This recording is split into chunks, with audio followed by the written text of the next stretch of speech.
دیکھیے انہوں نے بہت پیارا سوال کیا ہے کہ کیا امام کے پیچھے سورہ فاتحہ پڑھنا ہمارے لیے ضروری ہے؟ کیا رفع یدین کرنا ضروری ہے؟ تو دیکھیے اس طریقے سے آپ ایک ایک چیز کے بارے میں پوچھیں گے. کیا سینے پر ہاتھ باندھنا ضروری ہے؟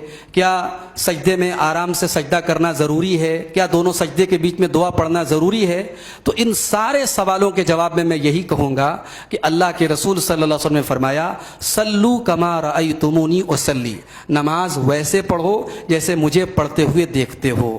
نبی کا جو طریقہ تھا نماز کا آج الحمدللہ آسانی ہے، حدیث کی کتابیں موجود ہیں اور ان حدیثوں کی روشنی میں پورے نماز کے طریقے پر بھی کتابیں موجود ہیں. آپ اس کو پڑھ لیں، پھر آپ کو یہ پوچھنے کی ضرورت نہیں پڑے گی یہ کرنا ضروری ہے کہ نہیں، یہ کرنا ضروری ہے کہ نہیں.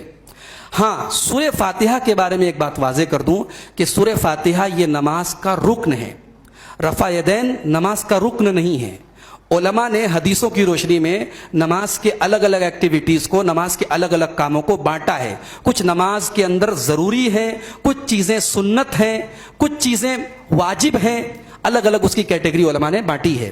تو سورہ فاتحہ جو ہے یہ نماز کا رکن ہے، اس کے بغیر نماز نہیں ہوتی.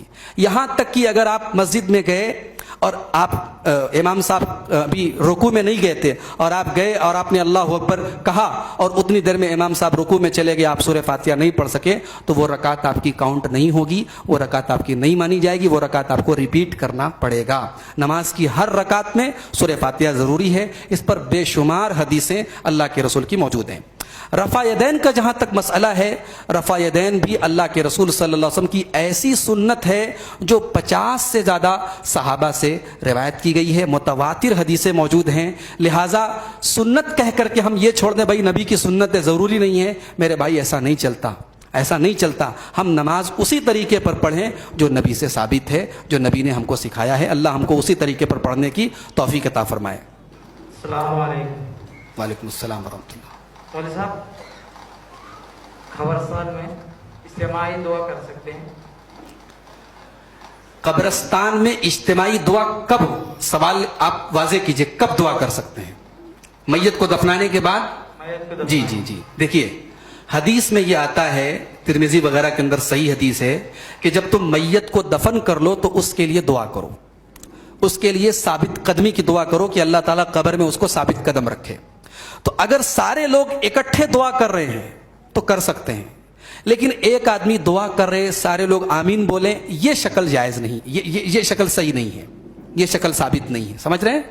اجتماعی کا مطلب اگر آپ یہ لیتے ہیں کہ بھئی جب میت دفن ہو گئی تو کسی نے کہا بھئی آپ سب لوگ دعا کریں، سب لوگ اکٹھے دعا کر رہے ہیں، تو اس میں کوئی حرج کی بات نہیں ہے، سب لوگ اپنے اپنے طور پہ دعا کر رہے ہیں. لیکن ایک آدمی دعا کرے سب لوگ اس کے پیچھے آمین بولے، یہ طریقہ سے نہیں. کسی کو امام بنا کے مقتدی کی طرح اس طریقے سے اجتماعی دعا نہیں کی جائے گی. باقی ہر آدمی اپنے طور پہ دعا کر سکتا ہے. آخری اور اہم سوال ہے، جی قبروں پر مسجد بنانا کیسا ہے؟ حرام ہے. قبروں پر مسجد بنانا حرام ہے. نہیں ہوتی، بالکل نہیں ہوتی. قبر کے اوپر مسجد بنانا جائز نہیں ہے، اور ایسی مسجد میں جس کے اندر قبر ہو نماز نہیں ہوتی. بہت واضح مسئلہ ہے، واضح دلیلیں موجود ہیں. اگر ایسی کوئی مسجد ہو تو یا تو قبر کا وہ حصہ باہر کر لیا جائے، مسجد الگ کر لی جائے اس سے، یا پھر اس کا کوئی راستہ نکالا جائے. بہرحال